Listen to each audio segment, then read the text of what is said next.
Welcome to Singularity software technologies official YouTube channel. Python സീരീസിന്റെ introduction video എല്ലാവരും കണ്ടാണെന്ന് വിശ്വസിക്കുന്നു. കാണാത്തവരത് കണ്ടു നോക്കുക. വീഡിയോന്റെ ലിങ്ക് ഡിസ്ക്രിപ്ഷനിൽ കൊടുത്തിട്ടുണ്ട്. ഇന്ന് നമ്മൾ പൈത്തണിൽ ബേസിക്സ് ആയിട്ട് അറിഞ്ഞിരിക്കേണ്ട കാര്യങ്ങളാണ് നോക്കാൻ പോകുന്നത്. അതിനായിട്ട് ആദ്യം ജൂപ്പിറ്റർ നോട്ട്ബുക്ക് ഓപ്പൺ ചെയ്യാം. ജൂപ്പിറ്റർ നോട്ട്ബുക്ക് എടുക്കണ എങ്ങനെയെന്നുള്ള വീഡിയോന്റെ ലിങ്ക് ഡിസ്ക്രിപ്ഷനിൽ കൊടുക്കാം. അത് നോക്കിയിട്ട് ഡൗൺലോഡ് ചെയ്യാം. അപ്പൊ നമുക്ക് സ്റ്റാർട്ട് ചെയ്യാം.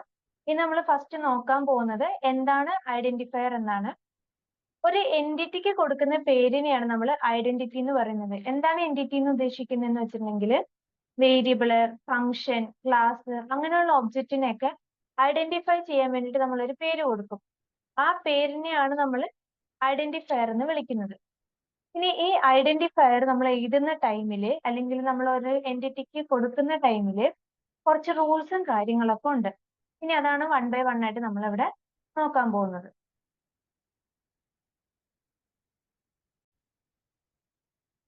പൈത്തൺ ഐഡന്റിഫയർ ആയിട്ട് നമുക്ക് സ്മോൾ ലെറ്റേഴ്സ് യൂസ് ചെയ്യാൻ പറ്റും. ഫോർ എക്സാമ്പിൾ ഇപ്പോൾ a = 10 എന്ന് കൊടുത്തിട്ട് നമ്മളത് പ്രിന്റ് ചെയ്യിപ്പിക്കുകയാണ്. പ്രിന്റ് a, നമ്മൾക്ക് ആ വാല്യൂ നമുക്ക് പ്രിന്റ് ചെയ്ത് കിട്ടും. ഇനി ഇതേപോലെ തന്നെ നമുക്ക് ക്യാപിറ്റൽ ലെറ്റേഴ്സും കൊടുക്കാനായിട്ട് സാധിക്കും. അപ്പൊ ക്യാപിറ്റൽ ലെറ്റേഴ്സിന് വേണ്ടിയിട്ട് ഞാൻ ക്യാപിറ്റൽ A ആണ് കൊടുക്കുന്നത്. A കൊടുത്തു. അതിനകത്തേക്ക് ഒരു 20 എന്ന് പറഞ്ഞ വാല്യൂ ആണ് കൊടുത്തിട്ടുള്ളത്. ഇനി പ്രിന്റ് A ചെയ്യിപ്പിച്ചിട്ടുണ്ടെങ്കിൽ നമുക്ക് ആ വാല്യൂ അവിടെ പ്രിന്റ് ചെയ്ത് കിട്ടും.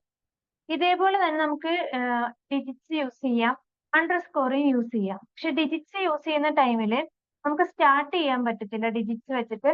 ഇപ്പം 10 അല്ലെ 1 എന്ന് പറഞ്ഞിട്ട് സ്റ്റാർട്ട് ചെയ്യുകയാണെന്നുണ്ടെങ്കിൽ ഇപ്പൊ ഞാനൊരു 1-നകത്തേക്ക് 50 കൊടുത്തു, എൻ്റർ അടിച്ചു, പ്രിന്റ് 1 ആണ് ചെയ്യുന്നതെങ്കിൽ നമുക്ക് അവിടെ എറർ മെസ്സേജ് ആയിരിക്കും കിട്ടുന്നത്. കാരണം നമുക്ക് നമ്പർ മാത്രമായിട്ട് ഒരു ഐഡന്റിഫയർ കൊടുക്കാനായിട്ട് പറ്റില്ല. അതുപോലെ തന്നെ ഇപ്പം നമ്പറിൽ സ്റ്റാർട്ട് ചെയ്യുന്ന ഒരു നെയിം ആണ് കൊടുക്കുന്നതെങ്കിലും നമുക്ക് അവിടെ കിട്ടുന്നത് ഒരു എറർ മെസ്സേജ് ആയിരിക്കും. ഇപ്പൊ പ്രിന്റ് 2G എന്ന് കൊടുത്തിട്ടുണ്ടെങ്കിൽ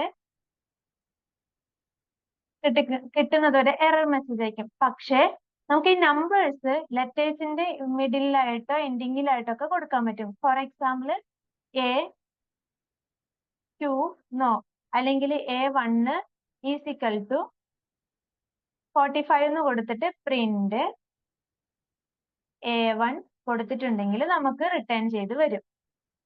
ഓക്കെ, അതുപോലെ തന്നെ നമുക്ക് അണ്ടർസ്കോർ യൂസ് ചെയ്യാം. അണ്ടർസ്കോർ നമുക്ക് സ്റ്റാർട്ടിങ്ങിലും മിഡിലൊക്കെ ആയിട്ട് യൂസ് ചെയ്യാനായിട്ട് സാധിക്കും. ഇപ്പൊ A_B = 47 ചെയ്തിട്ട് പ്രിന്റ് നമ്മൾ എന്താണോ ഐഡന്റിഫയറിന് പേര് കൊടുത്തത് അതുപോലെ തന്നെ വേണം പ്രിന്റ് ഫംഗ്ഷന്റെ അകത്തും പറഞ്ഞു കൊടുക്കാനായിട്ട്, അല്ലെങ്കിൽ നമുക്ക് എറർ ആയിരിക്കും കിട്ടുന്നുണ്ടായിരിക്കുക. അണ്ടർസ്കോർ നമുക്ക് മിഡിലിൽ യൂസ് ചെയ്യാനായിട്ട് സാധിക്കും. അതുപോലെ തന്നെ നമുക്ക് സ്റ്റാർട്ടിങ്ങിലും അണ്ടർസ്കോർ യൂസ് ചെയ്യാം. ABC എന്നുള്ള പേരിൽ ഞാൻ അണ്ടർസ്കോറിൽ നിന്ന് സ്റ്റാർട്ട് ചെയ്യാണ്. അതിനകത്തേക്ക് ഞാനൊരു വാല്യൂ അസൈൻ ചെയ്ത് കൊടുത്തിട്ടുണ്ട്. ഇനി പ്രിന്റ് ചെയ്യിപ്പിക്കുന്ന സമയത്തും നമ്മൾ അതുപോലെ തന്നെ വേണം എന്ത് ചെയ്യാൻ, ഐഡന്റിഫയറിന്റെ പേര് പറഞ്ഞു കൊടുക്കാനായിട്ട്. നമുക്ക് കറക്റ്റ് ആയിട്ട് അത് പ്രിന്റ് ചെയ്ത് കിട്ടും. അപ്പൊ നമുക്ക് സ്മോൾ ലെറ്റേഴ്സ് യൂസ് ചെയ്യുന്നതും നമ്പർ എങ്ങനെ യൂസ് ചെയ്യുന്നതും അണ്ടർസ്കോർ യൂസ് ചെയ്യുന്നത് എങ്ങനെയാണെന്നും മനസ്സിലായിട്ടുണ്ടെന്ന് വിശ്വസിക്കുന്നു. ഇനി നമ്മൾ അടുത്തത് ഇതിനകത്ത് ചെയ്യാൻ പോകുന്നതെന്ന് വെച്ചിട്ടുണ്ടെങ്കിൽ നമുക്ക് ഇഷ്ടമുള്ള അത്രയും വേർഡ്സ് ഐഡന്റിഫയർ ആയിട്ട് കൊടുക്കാനായിട്ട് സാധിക്കും. പക്ഷെ മീനിങ് ഫുൾ ആയിട്ടുള്ള വേർഡ്സ് കൊടുക്കാനായിട്ട് എപ്പോഴും ശ്രദ്ധിക്കണം. ഒത്തിരി നീളമുള്ള പേരൊക്കെയാണ് കൊടുക്കുന്നതെങ്കിൽ അത് പിന്നീട് യൂസ് ചെയ്യേണ്ടി വരുമ്പോൾ നമുക്കതൊരു ബുദ്ധിമുട്ടായിട്ട് ഫീൽ ചെയ്യും. അപ്പൊ നമ്മളെപ്പോഴും മീനിങ് ഫുൾ ആയിട്ടുള്ള ആ ഒരു കണ്ടസ്റ്റിന് ജോയിൻ ചെയ്ത് പോകുന്ന തരത്തിലുള്ള ഐഡന്റിഫയർ വേണം എപ്പോഴും നമ്മൾ കൊടുക്കാനായിട്ട്. ഇനി ഐഡന്റിഫയർ എന്ന് പറയുന്ന ഒരു കേസ് സെൻസിറ്റീവ് ആണ്. ഇപ്പൊ നമ്മൾ ഇവിടെ കണ്ടതുപോലെ തന്നെ A പ്രിന്റ് ചെയ്യിപ്പിച്ചിട്ട് സ്മോൾ a തന്നെയാണ് നമ്മൾ പ്രിന്റ് ഫംഗ്ഷനകത്ത് കൊടുക്കുന്നത്. ഇപ്പൊ ഇവിടെ B = എന്ന് പറഞ്ഞാൽ ഞാനൊരു അസൈൻ ചെയ്യാണ് വാല്യൂ. അതിനകത്ത് ഞാൻ 78 കൊടുത്തു. പ്രിന്റ് B എന്ന് കൊടുത്തിട്ടുണ്ടെങ്കിൽ എന്തായിരിക്കും നമുക്ക് റിട്ടേൺ ചെയ്യുക, 78 ആയിരിക്കും. പക്ഷെ ഞാനിവിടെ സ്മോൾ ബിക്ക് പകരം ക്യാപിറ്റൽ B ആണെന്നുണ്ടെങ്കിൽ അവിടെ നമുക്ക് എറർ മെസ്സേജ് ആയിരിക്കും വരുന്നത്. കാരണം അങ്ങനെ ഒരു പേര് ഡിഫൈൻ ചെയ്തിട്ടില്ല എന്ന് പറഞ്ഞിട്ട്. അപ്പൊ നമ്മൾ സ്മോൾ ലെറ്റർ ആണ് കൊടുക്കുന്നെങ്കിൽ സ്മോൾ ലെറ്റർ തന്നെ കൊടുക്കുക. എന്താണോ നമ്മൾ ഐഡന്റിഫയറിന് പേര് കൊടുക്കുന്നത് അത് തന്നെ വേണം കൊടുക്കാനായിട്ട്. കാരണം പൈത്തൺ എന്ന് പറയുന്നത് കേസ് സെൻസിറ്റീവ് ലാംഗ്വേജ് ആണ്. അപ്പൊ കറക്റ്റ് ആയിട്ട് അത് സ്മോൾ ലെറ്റർ ആണെങ്കിൽ സ്മോൾ ലെറ്റർ അസൈൻ ചെയ്തത് എടുക്കും, ക്യാപിറ്റൽ ലെറ്റർ ആണെങ്കിൽ ക്യാപിറ്റൽ ലെറ്റർ ആയിരിക്കും എടുക്കുന്നത്. ഓക്കെ, ഇവിടെ ഇപ്പൊ ഞാനൊരു സ്മോൾ ബി ആണ് കൊടുക്കുന്നെങ്കിൽ ഇത് നമുക്ക് കറക്റ്റ് ആയിട്ട് റിട്ടേൺ ചെയ്ത് വരും. നമ്മൾ ഐഡന്റിഫയർ കൊടുക്കുന്ന സമയത്ത് പറഞ്ഞു എത്ര നീളമുള്ള പേര് വേണമെങ്കിലും കൊടുക്കാന്ന് പറഞ്ഞു. അതുപോലെ തന്നെ നോക്കേണ്ട മറ്റൊരു കാര്യമാണ്, നമ്മൾ കൊടുക്കുമ്പോൾ എപ്പോഴും ഒരു യൂണിഫോമിറ്റി കീപ്പ് ചെയ്യാൻ വേണ്ടിയിട്ട് സ്മോൾ ലെറ്ററിൽ ഐഡന്റിഫയർ കൊടുക്കുന്നതായിരിക്കും എപ്പോഴും നല്ലത്. ഓക്കെ, അത് നമുക്ക് പ്രോഗ്രാമിൽ വായിക്കാനാണെങ്കിലും മറ്റൊരാൾക്ക് കൊടുത്തു കഴിയുമ്പോൾ അയാൾക്ക് മനസ്സിലാക്കാനാണെങ്കിലും അതായിരിക്കും ഈസിയസ്റ്റ് വേ എന്ന് പറയുന്നത് കേട്ടോ.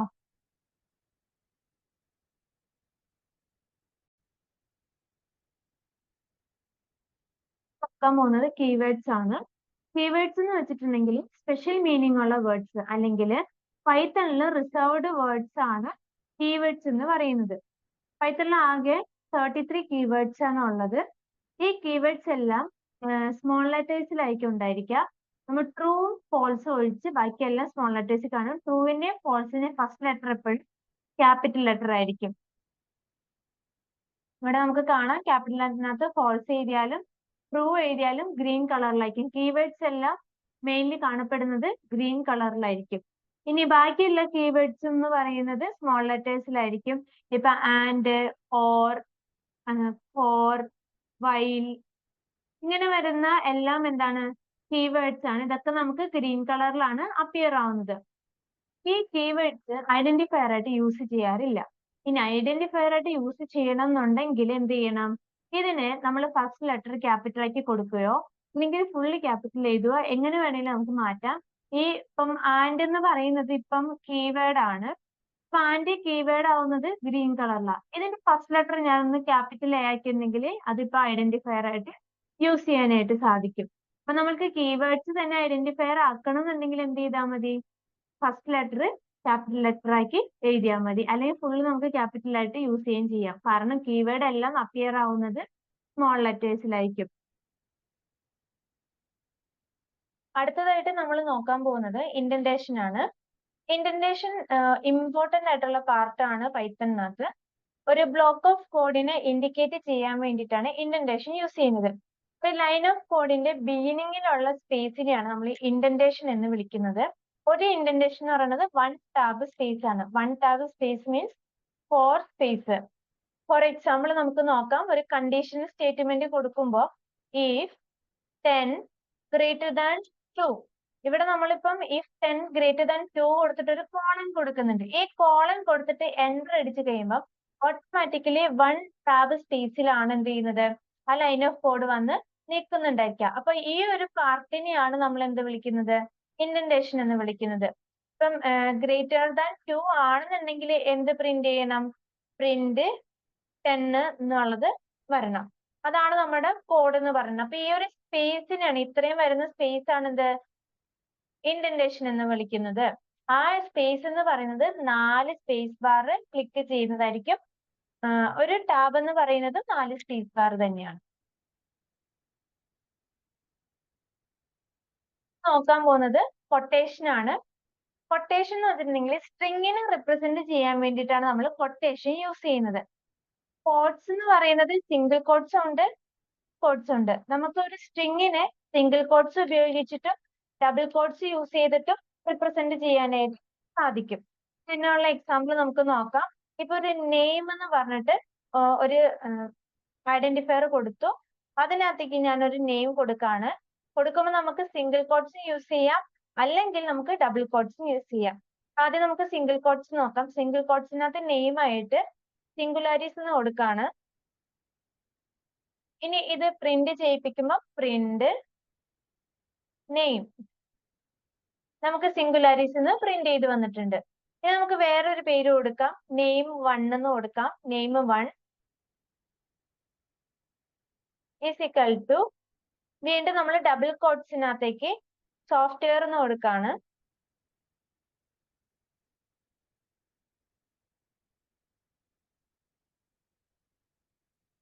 പ്രിന്റ്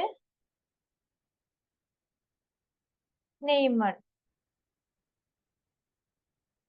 പ്രിന്റ് ചെയ്യിപ്പിച്ചു, നമുക്ക് കിട്ടി. ഇപ്പൊ സിംഗിൾ കോഡ്സ് ചെയ്താലും ഡബിൾ കോഡ്സ് ചെയ്താലും നമുക്ക് എന്ത് കിട്ടും, സ്ട്രിങ്ങിന് പ്രിന്റ് ചെയ്യിപ്പിക്കാനായിട്ട് സാധിക്കും, ഔട്ട്പുട്ട് ആയിട്ട് കിട്ടുകയും ചെയ്യും. ഓക്കെ, അപ്പം ഇതിനെയാണ് നമ്മൾ എന്താ പറയാ സ്ട്രിങ്ങിനെ നമ്മൾ റെപ്രസെന്റ് ചെയ്യാൻ വേണ്ടിയിട്ടാണ് കൊട്ടേഷൻ യൂസ് ചെയ്യുന്നത്.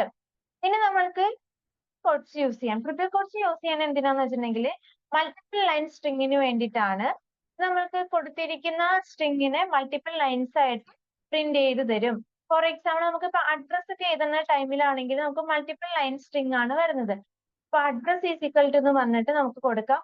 അത് നമ്മൾക്ക് ട്രിപ്പിൾ കോഡ്സിലാണ് കൊടുക്കുന്നത്. ഒരു കോഡ്സും കൂടെ കൊടുക്കാം. എന്നിട്ട് എന്താ ചെയ്യേണ്ടതെന്ന് വെച്ചിട്ടുണ്ടെങ്കിൽ നമ്മൾ അവിടെ എഴുതി കൊടുക്കുകയാണ്. ഇപ്പൊ നെയിം ആയിരിക്കും അഡ്രസ്സിൽ ആദ്യം വരുന്നത്. എൻ്റർ അടിക്കുക. എൻ്റർ അടിച്ചിട്ട് നെക്സ്റ്റ് നമുക്ക് വരുന്നത് എന്തായിരിക്കും? പ്ലേസ് ആയിരിക്കും. പ്ലേസ് വന്നിട്ട് നെക്സ്റ്റ് നമുക്കൊരു ഡിസ്ട്രിക്റ്റ് കൂടെ കൊടുക്കണം. ഓക്കെ, അപ്പൊ ഇങ്ങനെ വന്നിട്ട് നമ്മൾ പ്രിന്റ് ചെയ്യിപ്പിക്കുവാണെന്നുണ്ടെങ്കിൽ പ്രിന്റ് അഡ്രസ് കൊടുക്കാണ്. പ്രിന്റ് ചെയ്യിപ്പിച്ചു. അപ്പൊ നമുക്ക് ലൈൻ ബൈ ലൈൻ ആയിട്ടായിരിക്കും നമുക്ക് റിട്ടേൺ ചെയ്ത് വന്നിട്ടുണ്ടായിരിക്കാം. ഇനി ഇത് തന്നെ നമുക്ക് സിംഗിൾ കോഡ്സിനകത്തും ഡബിൾ കോഡ്സിനകത്തും എഴുതി കൊടുക്കാനായിട്ട് സാധിക്കും. അതെങ്ങനെയാന്ന് വെച്ചിട്ടുണ്ടെങ്കിൽ ഇപ്പൊ ആഡ് എന്ന് കൊടുക്കാണ് ഞാൻ. Add is equal to single കോഡ്സിനകത്തേക്ക് ആദ്യം നെയിം കൊടുത്തു. എന്നിട്ട് ലൈൻ ബ്രേക്കിന് വേണ്ടിയിട്ട് നമ്മൾ എന്ത് ചെയ്യും? \n യൂസ് ചെയ്യും. \n എന്ന് വെച്ചാൽ നെക്സ്റ്റ് ലൈനിലേക്ക് മൂവ് ചെയ്യാനായിട്ട് പറഞ്ഞു കൊടുക്കുന്നതാണ് \n എന്ന് പറയുന്നത്. താഴെയായിട്ട് നമ്മൾ പ്ലേസ് കൊടുക്കും. അതിന്റെ കൂടെ പിന്നെയും \n കൊടുക്കാണ്. അതിന്റെ താഴത്തേക്ക് വരാനായിട്ട് ഡിസ്ട്രിക്റ്റും കൂടെ കൊടുക്കാം കേട്ടോ. അപ്പൊ ഒരൊറ്റ ലൈനിലായിരിക്കും നമ്മൾ ഇത് എഴുതുന്നത്. ഈ ഒറ്റ ലൈനിൽ എഴുതിയിട്ട് നമ്മൾ ഇതിനെ പ്രിന്റ് ചെയ്യിപ്പിച്ചാല് പ്രിന്റ് ആഡ് കൊടുത്തു. അപ്പൊ നമുക്ക് ലൈൻ ബൈ ലൈൻ ആയിട്ട് കിട്ടി. ഇനി ഈ സെയിം കാര്യം തന്നെ നമുക്ക് ഡബിൾ കോട്ട്സ് യൂസ് ചെയ്തിട്ട് ചെയ്യാനായിട്ട് കഴിയും കേട്ടോ.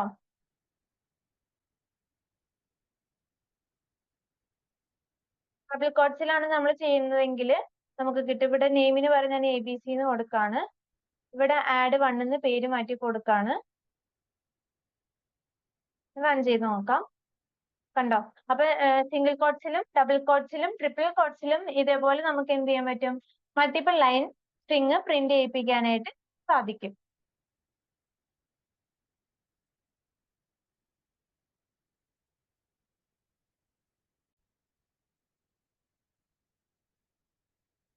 കമന്റ്സ് ആണ്. കമന്റ്സ് എന്ന് വെച്ചിട്ടുണ്ടെങ്കിൽ ഇപ്പൊ നമ്മളൊരു ലൈൻ ഓഫ് കോഡ് ഒക്കെ എഴുതി കഴിഞ്ഞിട്ട് കോഡ് എന്തിനു വേണ്ടിയിട്ടാണ് എഴുതിയതെന്ന് മറ്റുള്ളവർക്ക് മനസ്സിലാക്കി കൊടുക്കണം. അതിന് വേണ്ടിയിട്ട് നമ്മൾ എന്ത് യൂസ് ചെയ്യും? കമന്റ് യൂസ് ചെയ്യും. ടു അവോയ്ഡ് ലൈനിന് വേണ്ടിയിട്ടാണ് നമ്മൾ കമന്റ്സ് യൂസ് ചെയ്യുന്നത്. അപ്പൊ ഇതെങ്ങനെ കമന്റ് ചെയ്യാം? ഈ ഒരു ലൈൻ നമുക്ക് അവോയ്ഡ് ചെയ്യണം. അതിന്റെ കൂടെ തന്നെ ഞാനൊരു ഹായ് എന്ന് പ്രിന്റ് ചെയ്യിപ്പിക്കാൻ പോവാണ്. ഹായ് എന്ന് പറഞ്ഞിട്ട് ഒരു വാല്യൂ അതിനകത്തേക്ക് അസൈൻ ചെയ്യുക. ഹായ് സിംഗുലാരിസ് എന്ന് കൊടുക്കാണ്. ഇനി പ്രിന്റ് ചെയ്യിപ്പിക്കണം. പ്രിന്റ് ഹായ് പ്രിന്റ് ചെയ്യിപ്പിക്കാൻ പോവാണ്. അപ്പൊ നമുക്ക് ഇവിടെ ഹായ് മാത്രം പ്രിന്റ് ചെയ്താൽ മതി. ഇത് കൊടുത്തു കഴിഞ്ഞാൽ നമുക്കൊരു എറർ വരും. അപ്പൊ ഈ എറർ ഒഴിവാക്കണമെന്നുണ്ടെങ്കിൽ ഈ എന്ത് ചെയ്യണം? ലൈൻ കമന്റ് ചെയ്യണം. ഇത് കമന്റ് ചെയ്യാൻ വേണ്ടിയിട്ട് എന്ത് ചെയ്യുക? ഈ ലൈനിൽ ക്ലിക്ക് ചെയ്തിട്ട് എവിടെയെങ്കിലും ക്ലിക്ക് ചെയ്താൽ മതി. കൺട്രോൾ/ യൂസ് ചെയ്യുക. കൺട്രോൾ/ എന്താണ്? കൺട്രോൾ+/ ഇത് ചെയ്താൽ കമന്റ് ആയി കിട്ടും. അല്ലാന്നുണ്ടെങ്കിൽ ഇപ്പം നമുക്കൊരു ലൈൻ ഫുൾ ആയിട്ട് കമന്റ് ആണ് എഴുതാൻ പോകുന്നതെന്ന് അറിയാമെന്നുണ്ടെങ്കിൽ കൺട്രോൾ/ ആദ്യം തന്നെ കൊടുക്കുക. അപ്പൊ ഓട്ടോമാറ്റിക് അവിടെ കമന്റ് ബട്ടൺ ഓപ്പൺ ആയിട്ട് വരും. ഇനി നമ്മളിപ്പം കോഡൊക്കെ എഴുതിക്കൊണ്ടിരിക്കുന്ന സമയത്ത് ഇവിടെ ഇപ്പൊ സിംഗുലാരിസ് എഴുതിയത് എന്തിനാന്നുള്ളത് നമ്മൾക്ക് ഇപ്പൊ ആ ലൈനിൽ തന്നെയാണ് കമന്റ് ചെയ്യണമെങ്കിൽ ## അടിക്കുക. ഹാഷ് കൊടുക്കുക. #3 അടിച്ചിട്ടുണ്ടെങ്കിൽ ഹാഷ് വരും. അതുപോലെ നമുക്ക് കമന്റ് ആയിട്ട് എഴുതി കൊടുക്കാനായിട്ട് സാധിക്കും. ഇപ്പൊ ഫോർ എക്സാമ്പിൾ കമന്റ് തന്നെ കൊടുക്കാം. നമുക്ക് കമന്റ് എന്ന് കൊടുക്കാം. ഓക്കെ, കമന്റ് എന്ന് കൊടുത്തു. ഇവിടെ നമുക്ക് കമന്റ് തന്നെ എഴുതി കൊടുക്കാം. ഇനി ഇതൊന്ന് റൺ ചെയ്ത് നോക്കുകയാണെന്നുണ്ടെങ്കിൽ നമുക്ക് ഹായ് എന്നുള്ള ഒരു ഐഡന്റിഫയറിൽ എന്താണ് അസൈൻ ചെയ്ത് കൊടുത്തത് ആ വാല്യൂ നമുക്ക് എന്ത് ചെയ്യും?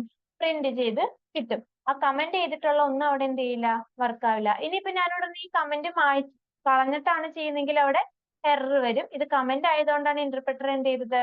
റീഡ് ചെയ്യാതെ പോയത്. ഓക്കെ, അപ്പൊ ഇതിനാണ് നമ്മൾ എന്ത് ചെയ്യുന്നത്? കമന്റ്സ് യൂസ് ചെയ്യുന്നത് ആ ഒരു ലൈനെ അവോയ്ഡ് ചെയ്യാൻ വേണ്ടിയിട്ട്. ഇനി മാത്ത് ഒക്കെ യൂസ് ചെയ്യുന്നവരാണെങ്കിൽ അവർക്ക് കൺട്രോൾ ഉണ്ടാവില്ല. പകരം അവർക്ക് കമാൻഡ് യൂസ് ചെയ്യാം കേട്ടോ. കമാൻഡ് എന്നുള്ള ബട്ടൺ ഉണ്ടാകും കൺട്രോളിന് പകരം. അത് യൂസ് ചെയ്തിട്ട് ചെയ്യാൻ സാധിക്കും കേട്ടോ. ഇനി കമന്റിൽ തന്നെ നമ്മൾക്ക് ട്രിപ്പിൾ കോട്ട്സിലും കമന്റ് ചെയ്യാൻ പറ്റും. അതെങ്ങനെയാന്ന് നോക്കാം. ട്രിപ്പിൾ കോട്ട്സ് കൊടുക്കുന്നു, എന്റർ കൊടുക്കുന്നു. അവിടേക്ക് നമ്മൾ ക്ലിക്ക് ചെയ്യാനുള്ളതൊക്കെ ഇത്. അപ്പൊ ഞാൻ ഇത് തന്നെ കമന്റ് ആക്കാൻ വേണ്ടിയിട്ട് എടുക്കാണ് കേട്ടോ. അപ്പൊ ഇവിടെ ഇത് തന്നെ കൊടുത്തു. ഇനി ഇതിന്റെ ഇടയ്ക്ക് നമുക്ക് എന്തെങ്കിലും എഴുതി കൊടുക്കാം. To avoid line. തന്നെ മൾട്ടിപ്പിൾ ടൈംസ് എഴുതി കൊടുക്കാണ്. കൊടുത്തു. ഇവിടെ നമ്മൾക്ക് കമന്റ് ചെയ്യുമ്പോൾ കാണും ഇത് ട്രിപ്പിൾ കോട്ട്സിനകത്താണ് കമന്റ് ചെയ്തിരിക്കുന്നുണ്ട്. ഇത് നമുക്ക് റെഡ് കളറിലായിരിക്കും അപ്പിയർ ആവുക. ഇവിടെ സിംഗിൾ ലൈൻസ് ആയതുകൊണ്ടാണ് അത് ഗ്രീൻ കളറിൽ കാണപ്പെടുന്നത്. ഇവിടെ റെഡ് കളറിലാണെങ്കിലും മൾട്ടിപ്പിൾ ലൈൻ ആയതുകൊണ്ട് നമുക്ക് എന്ത് ചെയ്യാം, റൺ ചെയ്യുമ്പോൾ ഒരു എന്താണോ കമന്റ് ചെയ്യാത്ത പാർട്ട് ആ പാർട്ട് മാത്രമായിട്ട് നമുക്ക് റിട്ടേൺ ചെയ്ത് വരുന്നത് കാണാനായിട്ട് സാധിക്കും. ഇതാണ് ബേസിക്സ് ആയിട്ടുള്ള കുറച്ച് കാര്യങ്ങൾ. ഇനിയും കുറച്ച് കാര്യങ്ങളോട് നമുക്ക് പഠിക്കാനുണ്ട്. ഇത് നമുക്ക് നെക്സ്റ്റ് വീഡിയോയിൽ കണ്ടിന്യൂ ചെയ്യാം. See you soon. Bye.